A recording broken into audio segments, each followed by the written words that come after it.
बलराम क्यों नहीं शामिल हुए थे महाभारत युद्ध में? महाभारत को पंचम वेद कहा गया है। यह ग्रंथ हमारे देश के मन प्राण में बसा हुआ है। यह भारत की राष्ट्रीय गाथा है। इस ग्रंथ में तत्कालीन भारत आर्यावर्त का समग्र इतिहास वर्णित है।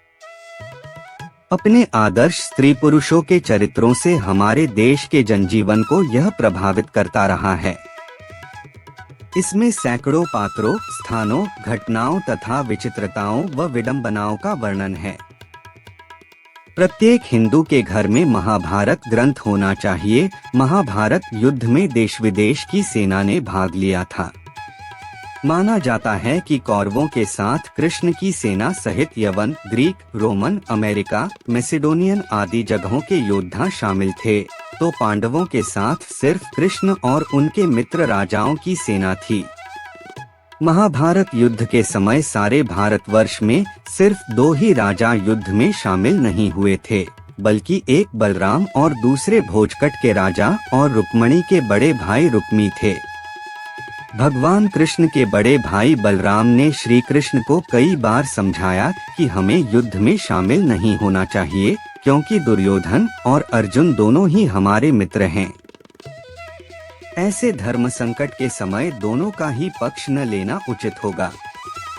कहते हैं कि कभी कभी हर एक मनुष्य को धर्म संकट जैसी स्थितियों का सामना करना पड़ता है।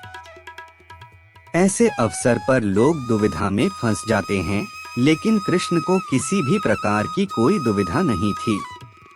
उन्होंने इस समस्या का भी हल निकाल लिया था। उन्होंने दुर्योधन से ही कह दिया था कि तुम मुझे और मेरी सेना दोनों में से किसी एक का चयन कर लो। दुर्योधन ने कृष्ण की सेना का चयन किया।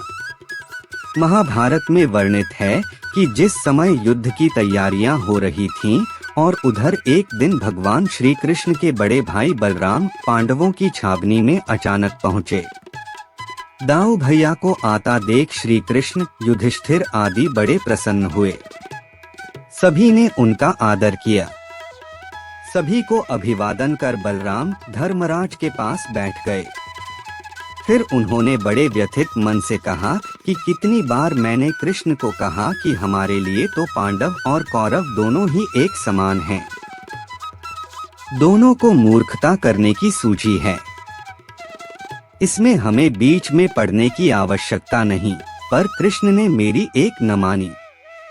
कृष्ण को अर्जुन के प्रति स्नेह इतना ज्यादा है कि वे कौरवों के विपक्ष में हैं। अब जिस तरफ कृष्ण हो उसके विपक्ष में कैसे जाऊं? भीम और दुर्योधन दोनों ने ही मुझसे गदा सीखी है। दोनों ही मेरे शिष्य हैं। दोनों पर मेरा एक जैसा स्नेह है। इन दोनों कुरुवंशियों को आपस में लड़ते देखकर मुझे अच्छा नहीं लगता। आंख में तीर्थ यात्रा पर जा रहा हूँ। कृष्ण को विष्णु तो बलराम को शेषनाग का अवतार माना जाता है। कहते हैं कि जब कंस ने देवकी सुदेव के 6 पुत्रों को मार डाला, तब देवकी के गर्भ में भगवान बलराम पधारे। योगमाया ने उन्हें आकर्षित करके नंद बाबा के यहाँ निवास कर रही श्री रोहिणी जी के गर्भ में पहुँचा दिया। इसलिए उनका एक नाम संकर्षण पड़ा। बलराम जी का विवाह रेवती से हुआ था। बलवानों में श्रेष्ठ होने के कारण उन्हें बलभद्र भी कहा जाता है। इनके नाम से मथुरा में दाऊ जी का प्रसिद्ध मंदिर है। यह गदा धारण करते हैं। यदुवंश के संहार के बाद बलराम ने समुद्र तट पर आसन लगाकर देह त्याग दी। जरासंध को बलराम जी ही अपने योग्य प्रतिद्वंद्वी जान पड़े।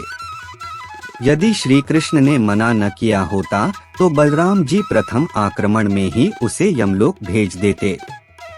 दोस्तों, इसी प्रकार के और भी वीडियो देखने के लिए चैनल को सब्सक्राइब करें। धन्यवाद।